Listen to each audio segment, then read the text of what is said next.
السلام علیکم ورحمۃ اللہ وبرکاتہ۔ ہماری دعا قبول کیوں نہیں ہوتی؟ آج ہر شخص یہ چاہتا ہے، ہر انسان یہ چاہتا ہے، ہر فرد یہ چاہتا ہے کہ میری دعا قبول کیوں نہیں ہوتی؟ آخر ہم دعا کرتے ہیں، وجہ کیا ہے؟ تو آج میں آپ کو بتاتا ہوں۔ یہ دو باتیں، یہ دو وجہ ہیں، یہ دو ضروری بات بھی ہیں، سمجھیے گا کہ اگر انسان کے اندر یہ کہیں پائی جاتی ہیں یا انسان کہیں کر لیتا ہے، یہ دو وجہ ہیں، تو جس کی وجہ سے اس کی دعا قبول نہیں ہوتی۔ تو اس ویڈیو کے اندر آئیے جانتے ہیں پوری بات۔ آپ سے گزارش کرتے ہیں کہ ویڈیو کو آخر تک دیکھیں، سنیں، سمجھیں اور عمل کریں اور دوسروں کو شیئر کریں تاکہ وہ لوگ بھی اس کے ذریعے سے فائدہ اٹھائیں۔ تو آپ سے گزارش کرتے ہیں کہ اگر آپ چینل پر نئے آئے ہیں یا ابھی تک آپ نے چینل کو سبسکرائب نہیں کیا ہے، یا آپ کا اپنا چینل دینی مسائل کا اور عمل کے طور پر کچھ وظیفے اور مسئلے مسائل اور نماز کی فضیلت، جو دینی احکام ہیں، جتنی مجھے اللہ نے توفیق دی ہے، میں آپ کو پہنچاتا رہوں گا ہر وقت، تاکہ آپ لوگ آسانی کے ساتھ دین کی بات سمجھ لیں اور فائدہ اٹھائیں۔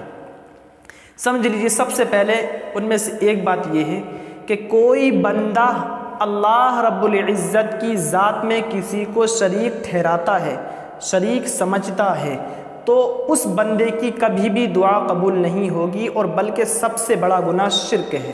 جس نے شرک کر لیا، اللہ کی ذات میں کسی کو شریک ٹھہرا لیا۔ شریک ٹھہرانے کا مطلب یہ ہے کہ جیسے اللہ کی عبادت کرنے کا حکم ہے، ایسی کسی اور کا بھی حکم ہے۔ جیسے اللہ ہمیں پیدا کرتا ہے، ہمیں رزق دیتا ہے، اس عالم کو چلاتا ہے، اسی طریقے سے کوئی اور بھی چلانے والا ہے، تو یہ شرک کہتے ہیں اسے۔ تو جس بندے نے اگر یہ شرک کر لیا، یہ شرک اپنے دل میں سمجھ لیا، ٹھہرا لیا اس کی ذات میں اللہ کی، تو اس بندے کا اسلام سے بھی کوئی تعلق نہیں رہا، پھر اس کی کوئی دعا قبول نہیں ہوتی۔ سمجھیے گا۔ تو آپ جب کوئی بات کریں یا کہیں تو اس پر غور و فکر کر کے کہیں، کہیں اپنی زبان سے سمجھے ایسے الفاظ کلمات نہ نکلیں یا دل سے بھی، تو جس سے کہ آپ ایسے فعل میں مبتلا ہو جائیں اور آپ اسلام سے بھی جائیں اور آپ کی پھر کوئی دعا بھی قبول نہیں ہوگی۔ ٹھیک۔ دوسری بات اسے اور سمجھ لیجیے، آج دیکھنے کو ملتا ہے، آپ کے نہیں، ہمارے کسی کے بھی گھر میں، محلے، بستی، شہر، صوبے، ملک کے اندر آپس میں نفرتیں، لڑائی جھگڑے بھرے ہوئے ہیں۔ سمجھے؟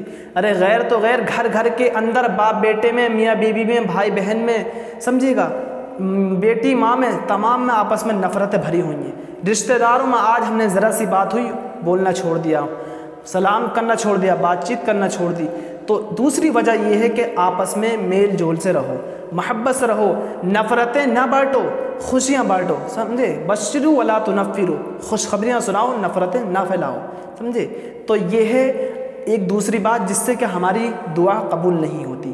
ایک شرک ٹھہرانا اللہ کی ذات میں، دوسرا کسی سے لڑائی جھگڑا ہو تو اس سے بچنا نہیں چاہیے، بلکہ آپس میں میل جول رکھو، ملانے کی کوشش کرو، ہر ایک سے صلح کرو، آپس میں جھکنا سیکھو ایک دوسرے کے آگے سامنے۔ سمجھے گا؟ اس لیے کہ وہ مجھ سے ناراض نہ ہو، آپس میں خوشحال زندگی گزارو، محبت سے رہو۔ انشاءاللہ تبارک و تعالیٰ آپ ان دو باتوں کو مضبوطی سے پکڑے رہیں گے اور نمازوں کی پابندی کرتے رہیں گے، اپنے مالوں کی زکوٰۃ نکالتے رہیں گے، تو میں سمجھتا ہوں کہ آپ کی دعا بھی اللہ رب العزت ضرور قبول کرے گا۔